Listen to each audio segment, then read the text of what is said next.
বন্ধুরা, আপনি কি দীর্ঘদিন ধরে জীবনের পরিবর্তন চাচ্ছেন? আপনি কি ভাবছেন? কি করলে সত্যি জীবনে শান্তি, মুক্তি আর লক্ষ্য পাওয়া যাবে?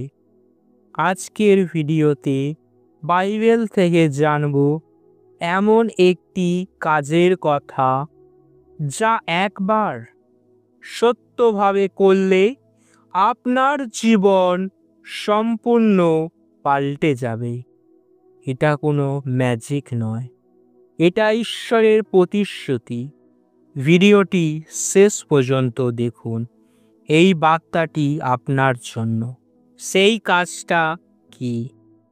যিশুকে হৃদয় গ্রহণ করা।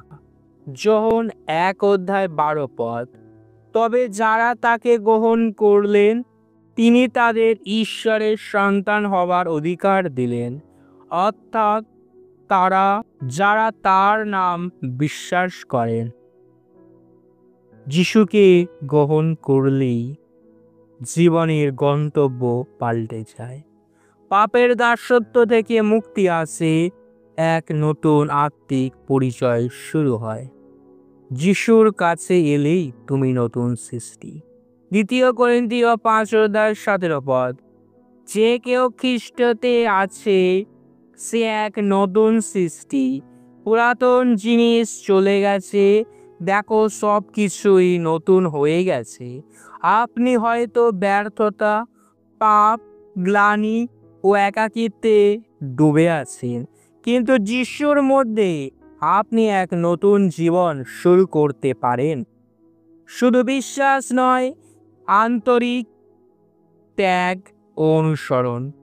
লুক 9:23 যদি কেউ আমার অনুসরণ করতে চায়, তবে নিজেকে অস্বীকার করুক, প্রতিদিন তার ক্রুশ বহন করুক এবং আমাকে অনুসরণ করুক। জীবনের বদল তখনই আসবে যখন আপনি নিজের ইচ্ছার উপর যিশুর ইচ্ছাকে স্থান দেবেন।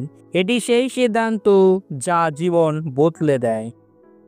বাইবেল পড়া, প্রার্থনা ও মণ্ডলীতে যুক্ত হওয়া, চর্চা শুরু করো।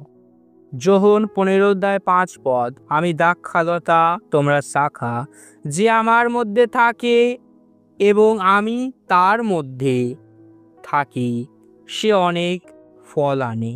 যিশুর সঙ্গে সম্পর্ক গড়ে তুলুন।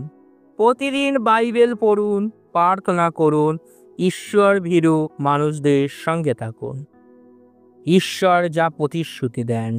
যেরেমিয়া 29:11 কারণ আমি জানি আমি তোমার সম্পর্কে যা পরিকল্পনা করছি, তা কল্যাণের পরিকল্পনা এবং বিপদের নয়, তোমাদের ভবিষ্যৎ ও আশার জন্য। ঈশ্বর চান আপনার জীবনে শান্তি, উদ্দেশ্য, অনন্ত জীবন আসুক। প্রিয় বন্ধু, আপনি যদি আজ এই একটি কাজ করেন, আপনার হৃদয় খুলে যিশুকে গ্রহণ করেন, তবে আপনার জীবন পাল্টে যাবে। এটা শুধু ধর্মীয় আচরণ নয়, এটা আত্মিক পুনর্জন্ম। তিনি আপনাকে ক্ষমা করবেন, আপনাকে নতুন পথ দেখাবেন এবং আপনার জীবনের শূন্যতা পূর্ণ করবেন। আজই সেই দিন, যিশুকে ডাকুন, জীবন বদলে যাবে। আপনি কি কখনো যিশুকে ডাকার পর আপনার জীবনে কোনো পরিবর্তন দেখেছেন? নিচে কমেন্টে আপনার গল্প লিখুন। যদি এখনো সেই সিদ্ধান্ত না নিয়েছেন, তাহলে বলুন কি নিয়ে ভাবছেন।